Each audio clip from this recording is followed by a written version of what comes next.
हम सभी को सजना, संवरना, डिज़ाइनर कपड़े पहनना बहुत पसंद है, लेकिन आज के वक्त में फैशन की फील्ड में हम अपना बहुत ही उम्दा करियर बना सकते हैं और बहुत ही बेहतरीन मुकाम भी हासिल कर सकते हैं। तो दोस्तों, आज के हमारे इस स्पेशल सेगमेंट में हम आपको यही बताएंगे कि कैसे फैशन डिज़ाइनर बनकर हम अपना उम्दा करियर बना सकते हैं और साथ ही सफलता की ऊंचाइयों को छू सकते हैं। तो चलिए करते हैं खास मुलाकात हमारी खास मेहमान मीनाक्षी खंडेलवाल से, जो कि बरेली IIFT यानी international institute of fashion technology की डायरेक्टर भी हैं। तो चलिए शुरू करते हैं। नमस्कार मीनाक्षी जी, स्वागत है आपका VM डिजिटल के स्पेशल कार्यक्रम आपकी बात में। कैसे हैं आप? मैं बहुत बढ़िया। जी मैम, मेरा पहला सवाल ये रहेगा कि फैशन डिज़ाइनर कैसे बने? फैशन डिज़ाइनर बनने के लिए डेफिनेटली कोर्स तो करना ही पड़ेगा, ठीक है। और उसके साथ साथ हमें जो अपने आप में देखना है कि क्रिएटिविटी है ना, क्रिएटिविटी का मतलब एक हर एक के अंदर एक अलग रुझान होता है कुछ नया करने का, है ना, कुछ नया क्रिएट करने का। तो ये एक अंदर से अंदरूनी इच्छा होना ज़रूरी है, क्योंकि जब तक आप क्रिएटिव नहीं हो या हार्ड वर्किंग नहीं हो, आप एक डिज़ाइनर नहीं बन सकते। मतलब आपका सोचने का, आपकी इमेजिनेशन पावर बहुत अच्छी होनी चाहिए, क्रिएटिव बहुत ज़्यादा होना चाहिए, तभी आप इस फील्ड में बहुत बेहतर कर पाएंगे। कर सकते हैं। ओके मैम, सो मेरा नेक्स्ट क्वेश्चन ये रहेगा कि कौन कौन से ऐसे कोर्सेज हैं इस फील्ड में, फैशन डिज़ाइनिंग की फील्ड में, जो बच्चे कर सकते हैं? इस डिज़ाइन फील्ड एक मल्टीटास्किंग फील्ड है। जैसे कि हम इसमें फ़ैशन डिज़ाइनिंग तो एक मेन सब्जेक्ट मैं कहूँगी, और एक ऐसा सब्जेक्ट है ये कि इसमें आप पूरी लाइफ टाइम, है ना, लाइफ टाइम आपको एक करियर मिल रहा है। इसके बाद आपको कुछ भी सोचने की ज़रूरत नहीं है। वो इसलिए क्योंकि हम इसमें ही आपको 7-8 सब्जेक्ट्स पढ़ाते हैं, जो अपने आप में ही एक सब कुछ आपको सिखा रहे होते हैं। मतलब आप कई तरह से अपने आप को इस्टेब्लिश कर सकते हैं। तो फिर उसके बाद इंटीरियर डिज़ाइनिंग है। इंटीरियर डिज़ाइनिंग होता है जो घर से रिलेटेड हो या किसी भी एक्सटीरियर या इंटीरियर से रिलेटेड हो, कैसे आप उसको डिज़ाइन कर सकते हो, डेकोरेट कर सकते हो। हाँ, डेकोरेट एंड डिज़ाइन जैसे, हाँ। और ये भी एक बहुत बड़ा सब्जेक्ट है जिसमें आप मल्टीपल टास्किंग चीज़ें होती हैं, जिसमें आप नई नई चीज़ें बनाकर भी अपना रोज़गार कर सकते हो, प्लस आप एक इंटीरियर डिज़ाइनर भी बन सकते हो, फ्रीलांसिंग कर सकते हो, जॉब कर सकते हो, अपना ऑफिस खोल सकते हो। ओके मैम, सो मैम क्या क्या एजुकेशन होनी चाहिए, क्या एलिजिबिलिटी क्राइटेरिया होना चाहिए बच्चों का, जो कि वो फैशन डिज़ाइनिंग की फील्ड में आ सके? देखिए, अगर कोई हाई प्रोफाइल डिग्री कोर्सेज में जाना है तो ऑब्वियसली 12th पास मस्ट होता है, बेसिक है। बट अगर डिप्लोमा में जाना है तो मेरा सोचना है आफ्टर 8th बच्चा जा सकता है, बट बच्चे में एक ना जुनून चाहिए होता है। मैं सच बता रही हूँ, इस सब्जेक्ट के लिए जुनून चाहिए। मतलब कोई UG PG कोई ऐसा स्पेशल क्राइटेरिया नहीं है, सिर्फ आपका जुनून, आपका पैशन होना चाहिए। बिल्कुल, पैशन अगर है तो आप you can just sky is the limit, कुछ भी कर सकते हो। मिडिल क्लास फैमिली का बच्चा, क्या वो इस फील्ड में आकर आगे बढ़ सकता है?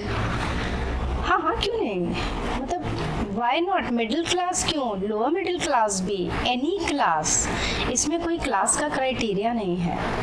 देखिए, बच्चे को एक जुनून होना चाहिए, क्रिएटिव होना चाहिए, इमेजिनेशन अच्छा होना चाहिए और हार्ड वर्किंग होना चाहिए। हाँ, फीस का अगर आप कहते हो कि अगर हम फीसेस की बात लेके चलते हैं तो फीस की भी कैटेगरीज हमारे यहाँ कई तरह से हैं। मतलब अगर आप हाई प्रोफाइल कोर्स करना चाह रहे हो तब भी उस तरह की फ़ीस भी है और कम फीसेस भी हैं। आप जैसे मेट्रो सिटीज़ को या बड़े शहरों को या फैशन डिज़ाइनिंग का कोर्स एक अपने आप में ही होता है कि बहुत ज़्यादा खर्चे होंगे या बहुत ज़्यादा फ़ीस होगी, तो ऐसी बात नहीं है। कम खर्च में भी आप बहुत कुछ सीखते हो। बेसिक ये है कि ये टेक्निकल कोर्स है, इसमें हाथ का हुनर अगर आपको आ जाए तो आपकी ज़िंदगी में आप किसी भी समय करियर बना सकते हो। सो मैम, कितना स्कोप है इसमें? जैसे आपने बताया कि हर कोई कर सकता है इसको, फीस का भी कोई इतना खास इशू नहीं रहता, तो कितना स्कोप है, कितना स्टेबल करियर इसमें हमें मिल सकता है? हम कपड़े पहनना तो कभी नहीं छोड़ेंगे ना। ये बिल्कुल आपने सही कहा। है ना, तो इतना ही स्कोप है इसमें। It is a life time career.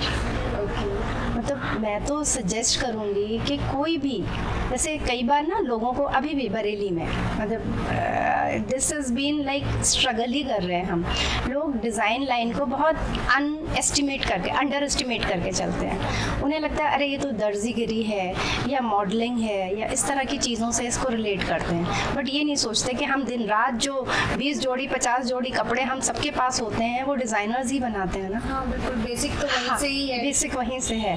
तो हम लोग बेसिकली डिज़ाइनर्स बनाते हैं, दर्जी नहीं बनाते। बट हाँ, कोई अपना टेलरिंग या गारमेंट टेक्नोलॉजी से भी करना चाहता है तो वो भी कर सकता है।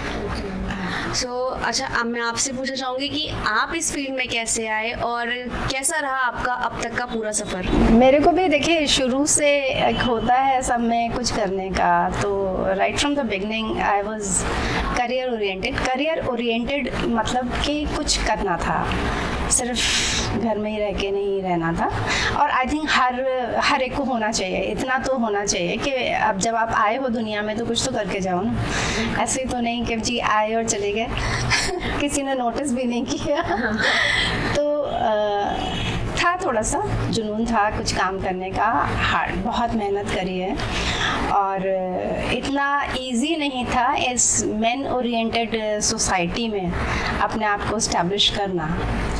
बहुत सारे लोग मिले जिन्होंने कोशिश करी है लेट डाउन करने की, या इंस्टीट्यूट ना चले या गलत तरह की भ्रमित वो सारी चीज़ें फैलाई। हाँ, बरेली में अकेला, बड़ी बात है जी। तो बट ठीक है, I was always a fighter और अपने मेहनत से काम करते रहो तो नोबडी कैन बीट यू। मतलब आप दूसरों के लिए गड्ढा मत खोदो, मेरा तो सिर्फ कहना यही है, बिकॉज अल्टीमेटली आप ही गिरते हो। आप सिर्फ आगे चलते रहो, मेहनत करते रहो, तो कोई भी नहीं हरा सकता। ओके मैम, और द लास्ट क्वेश्चन मेरा आपसे ये रहेगा कि आपने इतना अच्छा एक्सपीरियंस हमारे साथ शेयर किया, कोई मूल मंत्र जो आप स्टूडेंट्स को देना चाहें या वो लोग जो फील्ड में आना चाहते हैं, कुछ करना चाहते हैं? स्टूडेंट्स के लिए मूल मंत्र ये है कि एवरी स्टूडेंट, एवरी पर्सन, हर बंदे की अपनी एक आइडेंटिटी होना ज़रूरी है। आप ये कभी भी मत सोचिए कि मैं अगर किसी ऐसी जगह से हूँ, ऐसी फैमिली से हूँ जहाँ मुझे सपोर्ट नहीं है तो मैं आगे कुछ नहीं कर सकती। अगर आप हिस्ट्री उठा के देखोगे तो कहाँ कहाँ से लोग निकले हैं और आज स्टार्स बन गए हैं मतलब हमारी दुनिया में। तो मेहनत करो, अपने आप को आइडेंटिफाई करो, अपनी जो आपके अंदर हुनर है उसको एक्सपोज करने की कोशिश करो और कुछ करो। Don't sit like that. नहीं, ऐसे नहीं है ज़िंदगी भाई, बहुत कुछ करना है, बहुत कुछ है ज़िंदगी। हाँ, एक टाइम तो एक ज़िंदगी मिलती है, अगर हम उसे भी ऐसे ही बस बर्बाद कर देंगे तो नहीं, ऐसा नहीं चलता। सो ये थी हमारी खास मुलाकात मीनाक्षी खंडेलवाल मैम के साथ। जैसे कि आपने देखा कि वो बहुत खुशमिजाज इंसान है, ज़िंदगी को खूबसूरती से जीने वाली इंसान है। तो वो यही कह रही हैं कि सभी लोगों को कुछ ना कुछ करना चाहिए, बिल्कुल सब कुछ करें, सब कुछ ट्राई भी करें, 10 बार गिरेंगे 1 बार तो उठेंगे। और बहुत सारी इन्फॉर्मेशन उन्होंने हमें दी आज फैशन डिज़ाइनर के फील्ड में आने के लिए। बहुत सी अपॉर्चुनिटीज़ हैं जिनको हम चूज़ करके बहुत ही खूबसूरत अपना मुकाम बना सकते हैं, अपना करियर बना सकते हैं। तो बहुत सारे सवाल होंगे जिनके जवाब आज आपको मिले होंगे और बहुत से ऐसे क्वेश्चंस भी होंगे जिनके जवाब आप ढूंढ रहे होंगे। तो वो आप हमें कमेंट बॉक्स में लिख सकते हैं और हमारा ये स्पेशल सेशन आपको कैसा लगा ये आप ज़रूर बताइएगा। मेरे साथ यानी रश्मि के साथ BM डिजिटल के स्पेशल सेगमेंट आपकी बात में।